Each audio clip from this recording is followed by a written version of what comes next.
Bennett, if I may start with you, you've made your name as a very distinctive director, and dealing with rather complex characters.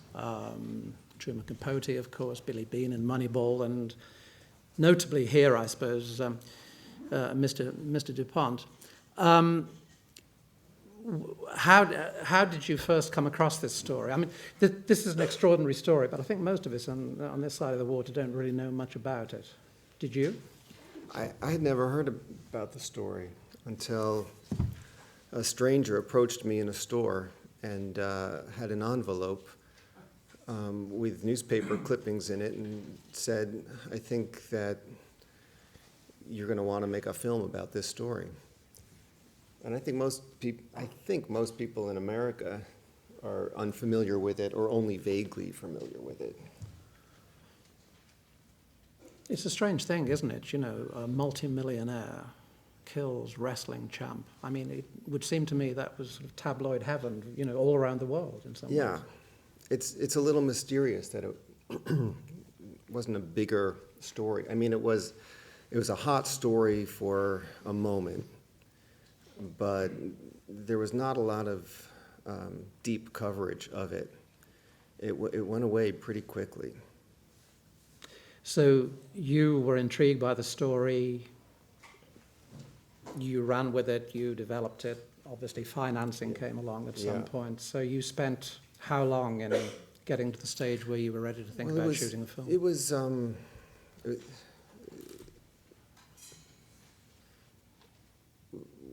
I learned about the story 8 years ago and committed to doing it immediately. I just was very attracted to the bizarreness of it and the themes that seem to be running underneath it. I think I'm attracted to these characters who are outsiders, people who end up in worlds where they don't really belong. And I think all my films have that kind of theme, these bizarre ambitions by protagonists who believe that if they can accomplish their ambition, that they'll somehow remedy the damages of their life or something. And I researched it and flew around and met everybody, and it took a couple of years to get a script to the place where we could begin getting practical with it. And at that point, it began a 2-year effort that would end in failure of trying to, find the support for it. In which time I, conceded that it was not possible and put it down and found something else to be passionate about, which was Moneyball. But as soon as Moneyball was winding down, I picked it up again and started searching for support. And by that time, Megan Ellison had begun producing films, and I can pretty confidently say, had it not been for her, the film could not have been made. Okay. Let me bring Steve in here. Steve, the world knows you've made your name primarily with comic roles, although those of us who are fans of Little Miss Sunshine would say your performance in that suggests there are many other strings to your bow. I think you proved it beyond doubt here. But were you surprised? Were you surprised to be offered this role, which on the face of it looks like a huge departure for you? Yeah, I was surprised. I was surprised to have been asked to meet with Bennett. Apparently my agent was the one who initially threw my name into the hat, and I wasn't actively pursuing this movie or any movie like it. So yeah, I was sent the script. I read it. Bennett and I met, and then I was offered the part. But yeah, I was surprised because it wasn't necessarily anything that was on my radar at the time. Bennett, let me ask you, what was your thinking in casting Steve as DuPont?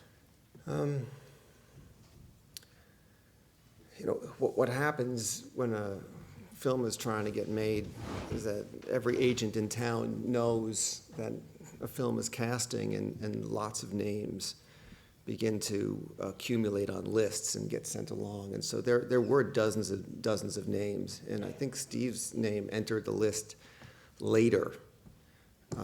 But if the role is for a character who's between the ages of, 47 and 67 and a million other things, I've got clients like that.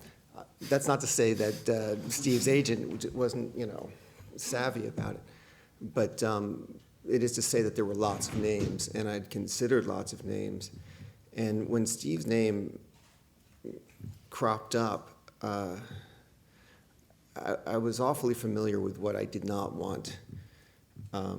And he immediately passed through, the original criteria, and all the other names began to move away.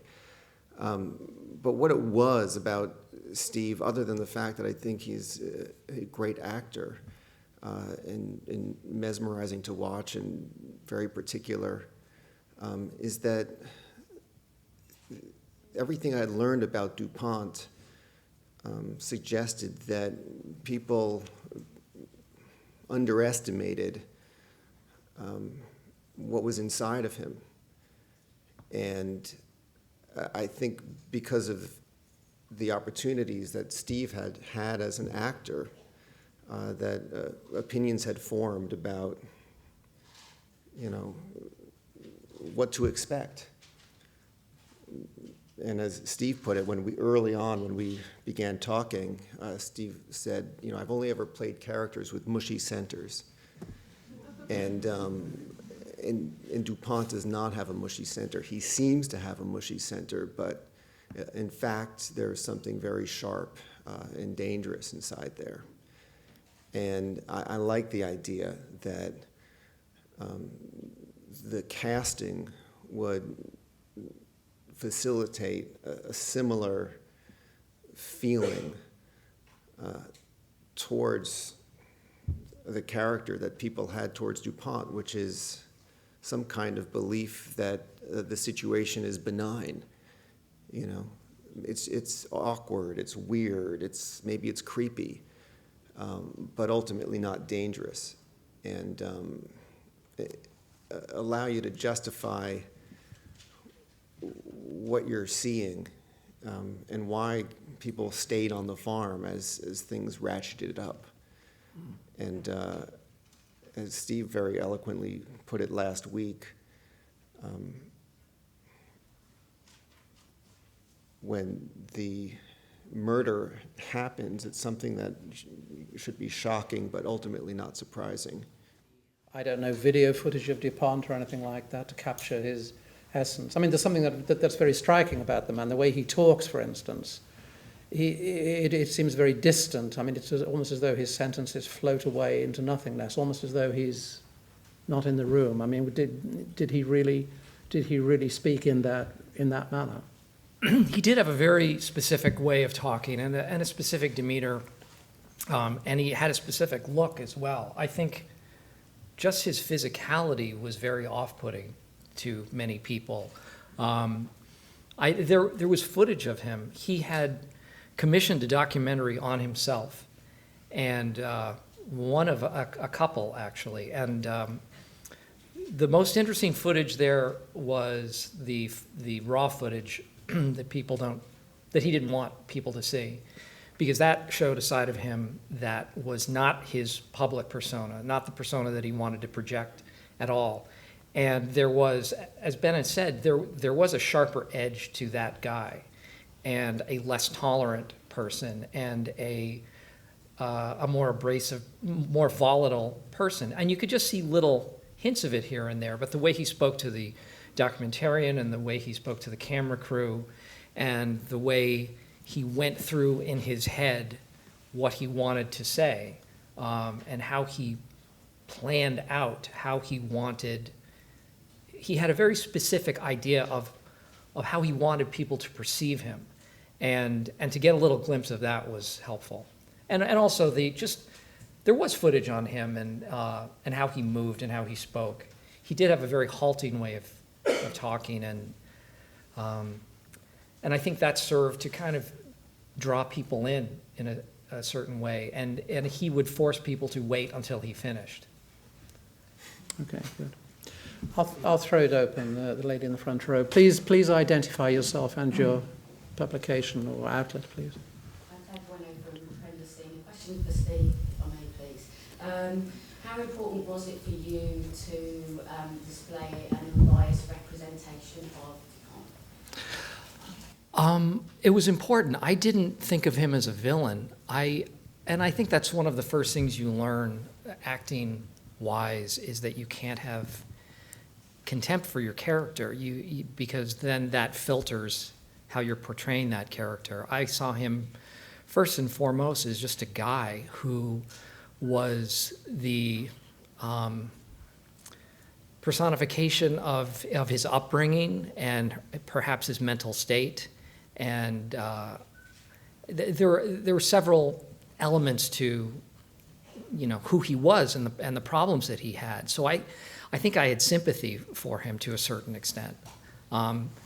So yeah, I think in terms of being unbiased, the goal was not to make any sort of statement about who any of these people were, but just to try to portray them honestly as we could. Thank you. Gentleman in the second row here. It's Alistair Harkins from the Scotsman. Bennett, I wonder what you think makes sports such a good prism through which to examine aspects of American life. And Steve, I wonder if you met Mark Schultz at all, or Dave's family at all, in preparation for the role. I mean, I think it's a pure coincidence that I've made two films that have sports in them, because I'm not a big sports person. But I mean, they're dramatic. I mean, they're so expressive, and especially a story like this where so much is repressed and restrained, and to have these moments where physically you can explode. Wrestling is a hard sport to shoot, I think, for a few reasons. One is because there's lots of bad angles. Nicely all put. bad angles. Right. But another is that you can't fake it like you can other forms of faking, like in boxing, or you could throw a punch and just misses or falls short and the person reacts. But in wrestling, you have to be doing it and you have to be going all out for it to work. And what was the second part? For Steve. Steve. I just wonder if you met with Mark Schultz or Dave's family at all to get insight from their perspective. I met with a lot of people. Mark was there for a few weeks at least of our shooting. So he was there, and I think that was extremely helpful to Channing, to have Mark essentially feeding him all sorts of input as to what actually took place. I met Nancy Schultz and Dave's kids as well. They dropped by the set a couple of times. But I spoke to people who had worked with him, people who had been coached by him. I want to put coached in quotes.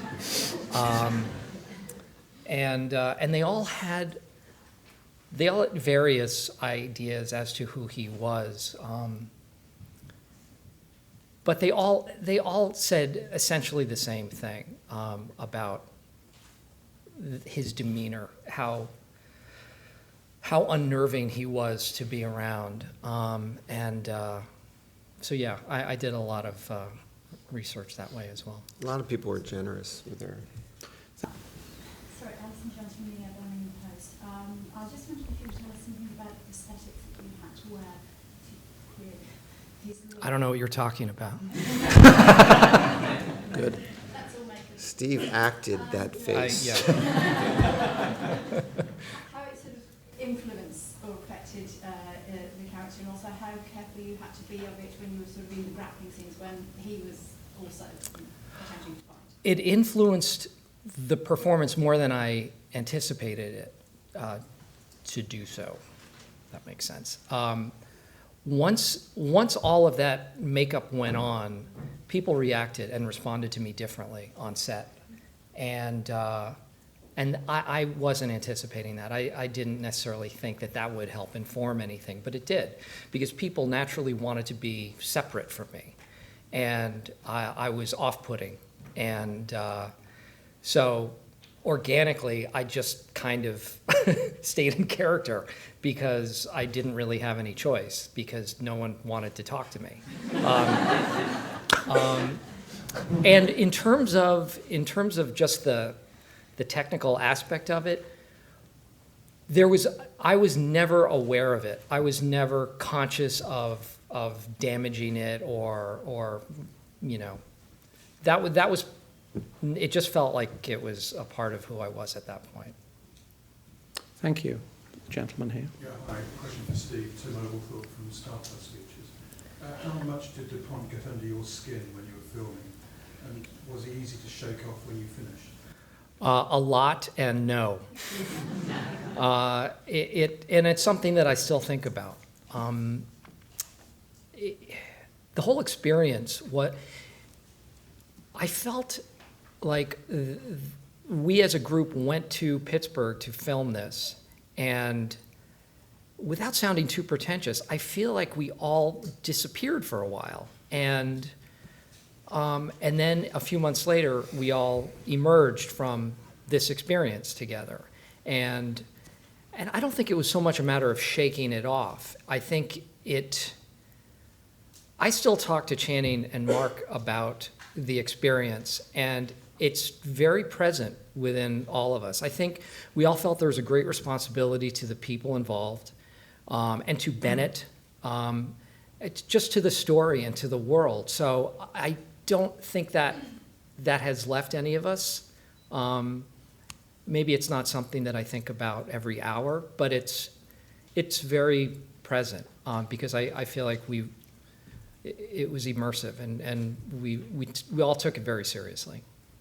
The makeup was exaggerated, or how loyal it was to DuPont's look, but that beak of the nose of his seemed to me like the American Falcon sort of personified, and I was wondering whether there was this undercurrent intentionally placed in the film regarding how American upper class, or the conglomerates, if you like, sort of tries to own certain aspects of sports, especially in the Olympics, where America is a top power.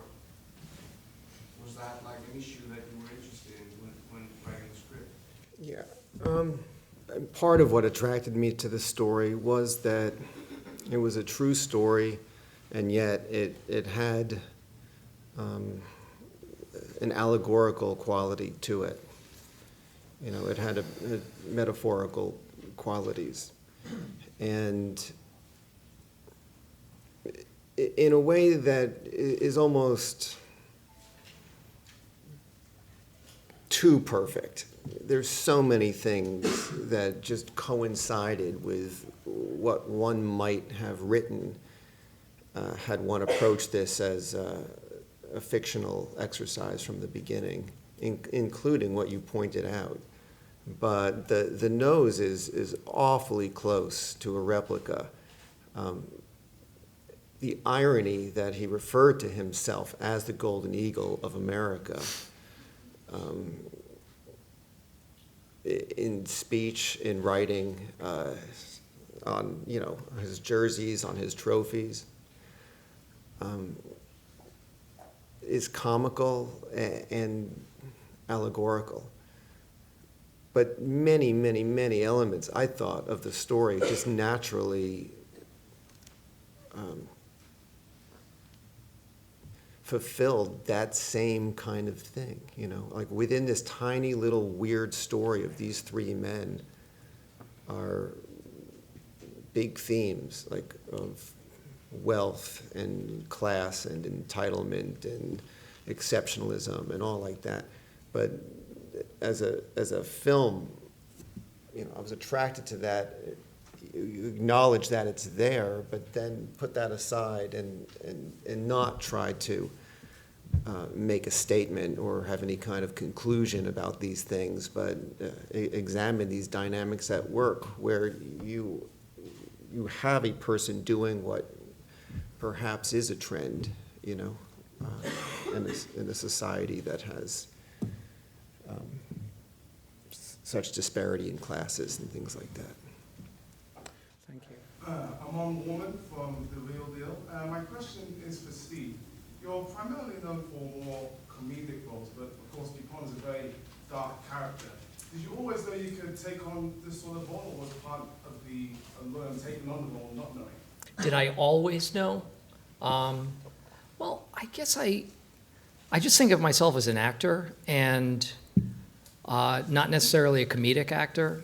Those are the parts that I have been hired to do more often than not. But so, you know, I put my faith in Bennett. I figured if he thought that I was capable of doing it, then I was. So I didn't really have any doubts. You know, you never know. You don't have any doubts that you can do it. You have doubts as to how it will come out. You don't necessarily know if you'll do it well, but you hope that you can. And I committed to it. But it wasn't any sort of a master plan that this would be the next thing. You know, this very dark role would be something that I would try to undertake. Third row on the aisle. Phil Bennett from the Yorkshire Post. Bennett, presumably there are members of the Dupont family still around. Did they have any say in the making of the film? Did you have to tread very carefully with them? Was there any strictures that they put upon you, or did they just give you a free hand? Well, the family is a large, extant, and influential family. I only had brushes with them, and at no point did they ever do anything to overstep any kind of boundaries to interfere with what we were doing at all. The couple of brushes I had, one with Dupont's lawyer, who expressed his reservations about it, and he wasn't pleased that this was happening. He wasn't about to cooperate, but he also wasn't going to do anything that was inappropriate. We also had a couple of brushes with other family members who were curious and actually helpful. The film has had kind of an Oscar buzz around it for several months now since it showed at Cannes, particularly Steve's performance in terms of Best Actor. I wondered how you feel now about that very early speculation, and with still 4 months to go before the Oscars. The same I did 3 months ago. You can't really put any stock in it. It's nice that people are talking about the film in that way, but you can't really give it too much credence. I can't. Okay, I just want to ask one thing about this film, which is that it seems to me, quite obviously, there is a triangle here between these three characters, and it seems like they're locked in this triangle. There are two damaged people. There's one very undamaged character who, of course, becomes the victim. I assume you deliberately changed the point of view of the film as it went along. In other words, at the beginning we concentrate on Mark, then we look at Dupont, then we look at Dave. So it's like three equal sides of a triangle, if you like. I don't think it ever becomes broken. We don't break away completely. We leave Mark for a bit at the end. It's for a few minutes. But the film, in my mind, always began with Mark in an idealistic way. an athlete, a gold medalist, at a podium talking to elementary school children about America and the virtues required to attain this medal. And it ended with him climbing into a cage in a gladiator-esque spectacle blood sport. And the course of action is what it was, you know, in the real story. There was some surprise by members of the wrestling community and friends and family that Mark Schultz is even featured in the film at all, because Dave is the victim, and why not? But to your point, it is a triangle, and there were these two very damaged characters, and it seemed to me that the fact that this healthier, you know, more balanced character was the victim is especially significant. I don't think that there would have been a film if events had transpired differently. The fact that he was the victim is what mattered. But yeah, naturally the film had to navigate and negotiate perspective a little bit, but it still has a fundamental structure where it begins and ends with Mark. Okay. Thank you very much. Congratulations on Foxcatcher. Please show your appreciation to Bennett, Miller, and Steve Carell.